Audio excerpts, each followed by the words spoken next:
பெண்கள் நீங்க அதிகமா வந்தாதான் மோடிக்கு பாடம் கத்து கொடுக்க முடியும். கரெக்ட் தானே?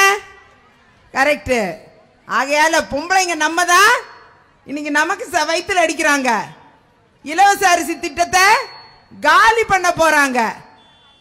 என்ன ஆகும்? இப்ப நம்ம எல்லாம் அரிசி வாங்கி சாப்பிட்டுட்டு இருக்கோம்ல, அந்த 20 கிலோ அரிசி அதே ஒழுங்கா தர்றதில்ல. என்னை பொறுத்த வரைக்கும் உங்களுக்கு எல்லாம் வருதா 20 கிலோ அரிசி? வர்றதில்ல. அதுக்கே ஆப்படிக்கிறாங்க. இதுல 35 கிலோ தர்றோன்ட்டு பொய் வேற சொல்றாங்க. இங்க எத்தனை பேருக்கு 35 கிலோ கிடைக்குது? யாரா ஒத்தருக்காது கை தூக்குங்க. யாருக்குமே கிடைக்கல.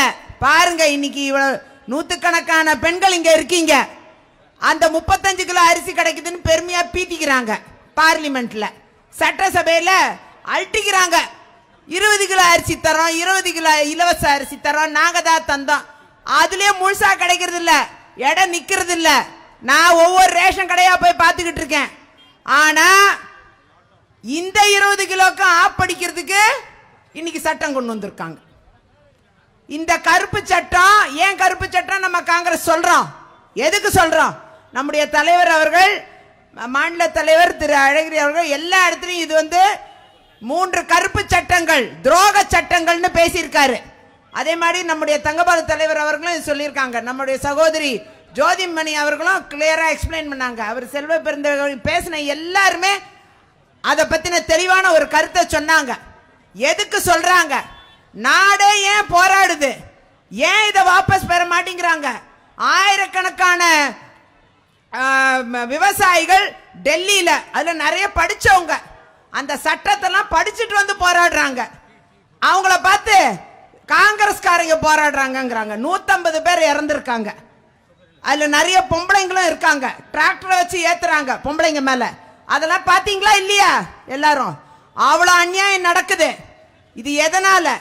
பொதுமக்கள் போராடுறாங்க, விவசாயி போராடுறாங்க. ஏன் போராடுறாங்க? அரிசி எல்லாம் எடுத்துட்டு கொண்டு போய் பெரிய பணக்காரங்க கையில கொடுத்துட்டு 150 ரூபா கிலோ வேணும்னா வாங்கிக்க, இல்லைன்னா சாப்பிடாத. இதுதான் சொல்ல போறாங்க. இது நடக்க போகுது. அதுக்குதான் காங்கிரஸ் கட்சி இந்தியா முழுக்க அந்த போராட்டத்தை நடத்திக்கிட்டு இருக்கோம். ஆதார விலை கிடையாதுன்னு விவசாயிக்கு சொல்லுவாங்க. விவசாயி என்ன பண்ணுவாரு? கார்பரேட் கையில நீ என்ன கொடுக்குறியோ குடியா, நான் எப்படியாவது என்ன பிழைக்கவே அப்படின்னு போய் அவங்க காலில் விழுற மாதிரி ஆயிடும். அப்ப அவங்க காலில் அவங்க விழுந்துட்டா நமக்கு பொதுமக்களுக்கு கிடைக்கிற இலவச அரிசி இல்லாம போயிடும். அரிசி அத்தியாவசிய பொருள்ல இருந்து நீக்கிடுறாங்க. நீக்கிட்டா நிச்சயமா அது அத்தியாவசிய பொருள் இல்லைன்னா அதிக காசு கொடுத்து வாங்குற மாதிரி ஆகும். அரிசி மட்டும் கிடையாது, அத்தியாவசிய பொருள்னா வெங்காயம், உருளைக்கிழங்கு, தக்காளி, அப்படி நம்ம தினந்தோறும் சாப்பிட்ற எல்லா பொருளுமே அதிகமான விலை கொடுத்து வாங்க வேண்டிய கட்டாயத்திற்கு நாம தள்ளப்படுவோம். ஆகையால காங்கிரஸ் கட்சி இதை எதிர்த்து தொடர்ந்து போராடிக்கிட்டு இருக்கு. அனைத்து கட்சிகளும் போராடுறோம். ஆனா செவிமடுக்காத இந்த மோடி அரசு, பாஜக அரசு துரோகத்தை மட்டுமே செஞ்சுக்கிட்டு இருக்கு. ஏமாத்திக்கிட்டு இருக்காங்க. சும்மா டிராமா பண்றாங்க. நம்ம கிட்டே காமிக்கிறாங்க, வேலை தூக்கி காமிக்கிறாங்க. ஏன் வேலை கும்பிட்டு கோயிலுக்கு போகாத ஆட்களா நம்மலாம்? இல்ல கேட்கிறேன், நம்ம கிட்டே டிராமா பண்றாங்களா? இந்த டிராமாவெல்லாம் இங்க தமிழ்நாட்டில் ஒரு பருப்பும் வேகாது.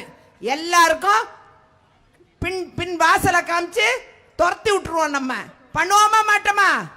நிச்சயமா பண்ணுவோம். ஆகையால இந்த வந்துருச்சு தேர்தல், எல்லாம் தயாராயிக்கிங்க. காங்கிரஸ் பொம்பளைங்கெல்லாம் இறங்குங்க களத்துல. ஒரு ஆள் கூட விடாதீங்க. நேரா போய் வீடு வீடா கை சின்னத்துக்கும் நம்ம கூட்டணி கட்சி யார் நின்னாலும் அவங்க சின்னத்துக்கும் ஓட்டு கேட்டு பெண்கள் படை நம்ம தான் இறங்கணும் களத்துல. இறங்குவீங்களா? இறங்குங்க.